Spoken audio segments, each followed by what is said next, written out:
Say hello to Betty for me, cracked the voice on the other end of the phone as I traced the river lagan upstream away from the sea, snaking my way to the Lyric Theatre Belfast, where I had been invited as a man involved in peacemaking to witness the handshaking of Elizabeth, Queen of the UK, and 15 other realms, and Mr. Martin McGuinness, dairyman, Deputy First Minister, former IRA man, tried and tested Republican, who himself once took up arms against the British state, the very state that Elizabeth would have been and still was the symbolic head of said state that Martin wanted, still wants, to dismantle in Ireland.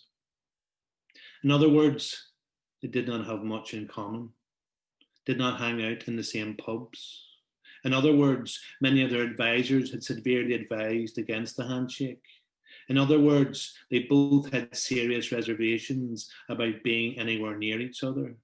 In other words, they both had family who had been killed in this long British-Irish war. In other words, they both had skin in this game of hand and shake and hope and hurt. In other words, it took guts to shake hands, knowing that the pain was far from finished. In other words, this was a very big deal, even for 2012, when ceasefires and peace agreements had seriously changed the political and physical landscape of Belfast and the north of Ireland. Say hello to Betty for me, laughed my dad down the phone as I traced the river lagan upstream away from the sea, snaking my way to the Lyric Theatre Belfast for the famous handshake that everyone was talking about. I looked around nervously as I walked, phone to my ear, which was hot from my father's AntiRoyal roasting. Perhaps phones were being tapped in the surrounding area for security purposes, and MI5 had heard a man in his 70s utter the words, "Say hello to Betty for me."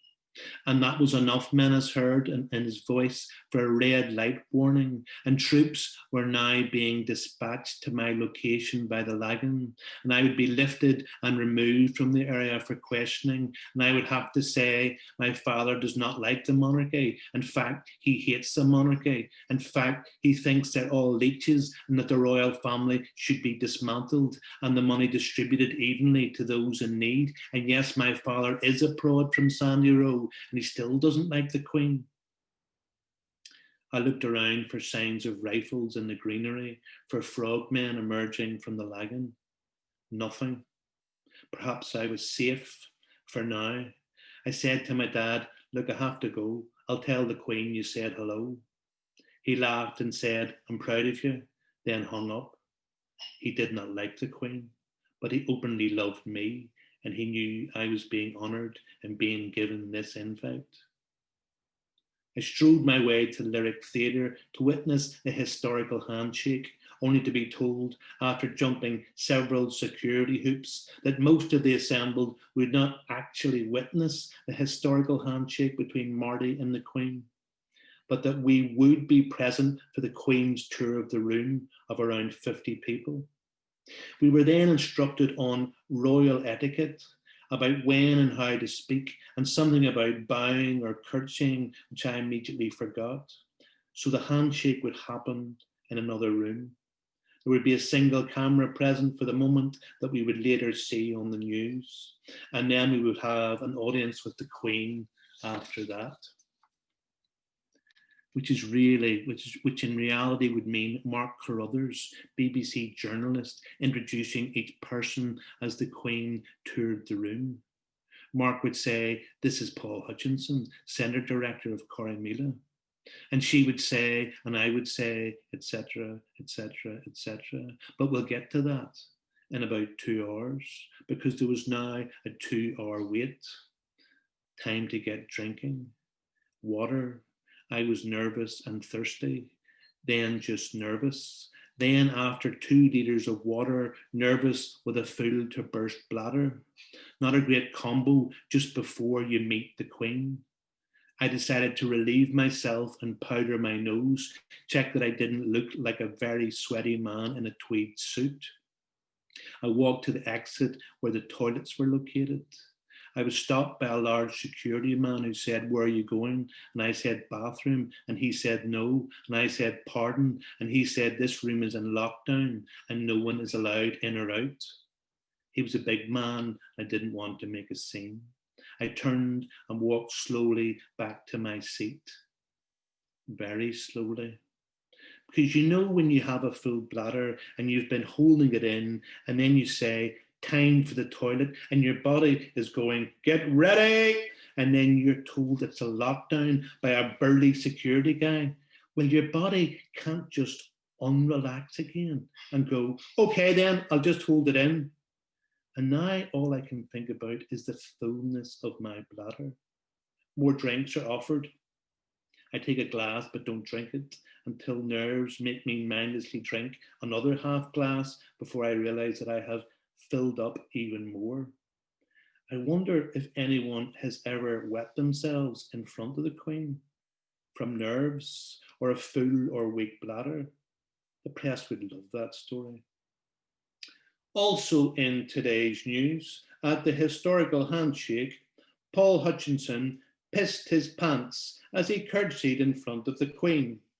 The Queen, ever the pro, noticed a growing wetness in the peace activist's groin area and moved away swiftly. This is what I was thinking. And now I am chanting internally to myself, "Come on, hurry up, shake hands and say you're sorry. Come on, you two, come on, come on, come on." Just like in the playground when kids have been fighting, stop that, shake hands, say you're sorry, hurry up, hurry up, hurry up, hurry up and shake hands, get it over with. But you can't hurry a historic handshake. Timing is critical. The optics crucial. The mood music is, "Come on, hurry up and do it already. Take the plunge, Betty." No, don't mention the word plunge. No water images, please. Anyway, the Queen arrived 20 minutes later with me in private agony on this very public of stages. And she did come up to me, and she was introduced to me by Mark Carruthers, who said, "This is Paul Hutchinson, director of Corrymeela Peace Centre." And I did shake her hand, her gloved hand, the gloved hand that had shaken Martin's ungloved hand. And the Queen said, "Betty herself," she said, "How's it going? How's it going? The Peace Centre, my career, reconciliation in Ireland, the event at the Lyric, my full to the barrel bladder." Of course, she expected a banal answer to her banal question. The Queen did not really want to know how the oldest peace centre in Ireland was going. I can't remember exactly what I said, something about exciting times with lots of challenges ahead, some appropriate waffle befitting an audience with the monarchy. And then she was gone to the next person and the next person, to a room full of people she did not know and would likely never meet again. I shook some other hands, including Martin's. I'd shaken his hand before. And in case you're wondering, I did get to the toilet in time and had kept a dry score sheet in the underwear department. But remember this, and remember this well: you can't take the pee out of peace. Oh, Paul. I don't know. Her God bless Her Majesty. I tell you what, Corey Meala's gotten a queer shout out tonight. We should have. It is, I know, they should be getting royalties. Right, yeah. Do you know there's a wonderful, ridiculous American website called Celeb Bitchy, and their reference, when they talk about the Queen, they call her Petty Betty, which I thought I just think is a I great would never be title that for. disrespectful. No, no, no, nor would I. I have to say, and I don't want to take away from your story, but on that day, Podrick was also going to that same event, Yes, we and stood together for most of it. yes, and he was getting dressed that morning, and he was wearing his nice waistcoat and and trousers and the usual stuff, and shirt undone to the navel as always. I said to him, Podrick, one more button. That woman is in her late 80s. Give her a break. God's sake, she'll have a stroke if she comes across you. And I think he did. So that's that was my contribution to That that day. beautiful, I yeah. saved the Queen. She did have beautiful skin, though, Paul. I did notice that. Well, I she's, wondered, to be fair, she's never done a day's manual work in her life. I wondered what her skin regime was, but I would never tell my dad that.